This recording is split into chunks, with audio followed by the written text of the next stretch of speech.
Summer's here, so let's make some of my favorites. We're going to start today with a very well-sprayed or oiled pan, and we're just going to put a little bit of cheese on the bottom. I love a dip. I do. They're fantastic for bringing to parties. They're great for snack time, any and all of it.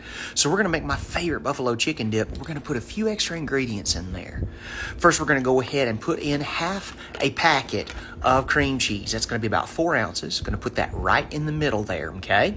Fantastic. Now then, let's get some black beans going in there. Okay, going to put a little in each corner here. We're going to use the entire can, however you want to do it. So just go ahead and put those in each corner to make sure we get good distribution of all of our ingredients. Y'all know how I love to get every ingredient in every bite. Next, we're going to put a little sour cream in here.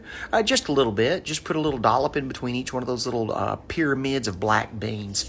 I love creamy. We got 2 kinds of cheese in here already, and now we got our sour cream. Love it. Next up, we got these beautiful little chilies. Golly, they're great. Only thing I don't love about these is the fact they come in such a teeny tiny little can. So we're going to use a couple of cans of these green chilies that have been chopped up in there in that beautiful spicy juice. You can see those seeds in there too. Gives a nice little kick. That's the way we love it.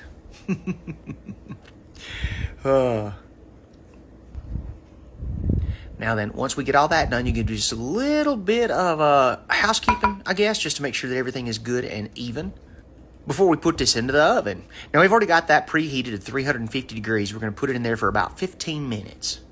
Now, we've already got our chicken ready. We've already roasted it, and we've already shredded it. We've got about 2 cups of that in there. If you want to use more, go for it. I love a meaty dip. Now then, we're just going to bathe that in our buffalo sauce and stir it up really, really well. I love these little spatulas for that because it keeps the sauce off the side of the bowl and makes sure that it gets just saturated on all that delicious meat. Oh my goodness, I love it. It smells so good in here. And between this kind of spice and the chili spice, it's going to have a really good flavor too. I love this. Please make sure you get each one of those little shreds just as covered as you can in that sauce, all right? Going to add just a little bit of olive oil in there just to make sure that it doesn't get too dry, especially for the bacon. We're going to be mixing it up and doing this, that, and the other. We want to make sure that everything's good and moist. And a great way to do that is with oil. Butter works, but I think oil is probably our better choice. There we go. Now, coming up next, we add just a little bit of creamy to this situation. I love buffalo wings, but I tell you, I love to dip them in my blue cheese dressing. So, same thing with this. You're going to eyeball it and put just a little glorp of that right down there on top.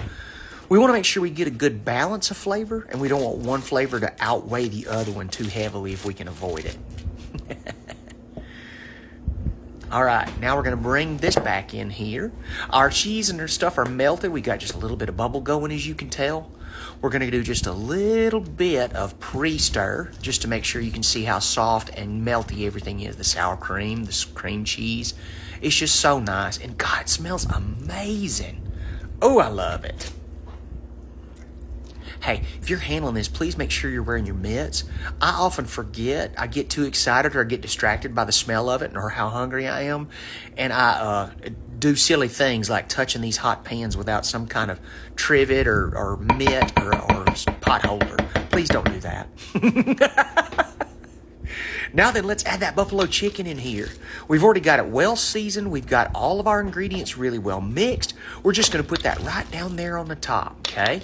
Great. Oh my goodness, I wish you'd look at that, how beautiful. And takes no time at all. By the time you get everything all mixed up, your vegetables are already melted and ready. You can just add your blended chicken in there and away we go. You're going to just push that together, kind of mash it down into there, and then fold it all together. It's super simple. It's so easy. It really is.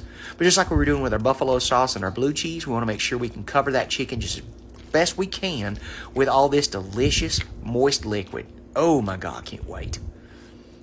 So, once we get that all folded in again, we want to make sure that each bite gets all those ingredients all the way through them. We're going to push them to the sides and the corners just in case, just to make sure that we don't get like a bite without any kind of protein in it.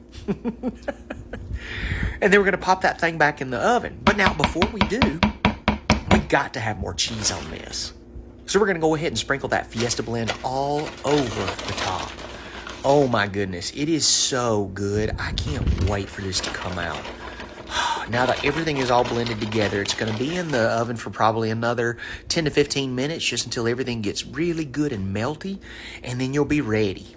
Now, you can serve this with any number of things, but my personal favorite, oh, look at that, how gorgeous. Oh my goodness, that's perfect. Now, you just dip you out a serving of that and put it on your favorite plate and bring yourself over to the table, all right? Some people love a chip, but I tell you what, I love a Captain's wafer with this dip. Oh my goodness, eat up, y'all. Enjoy it. Woo!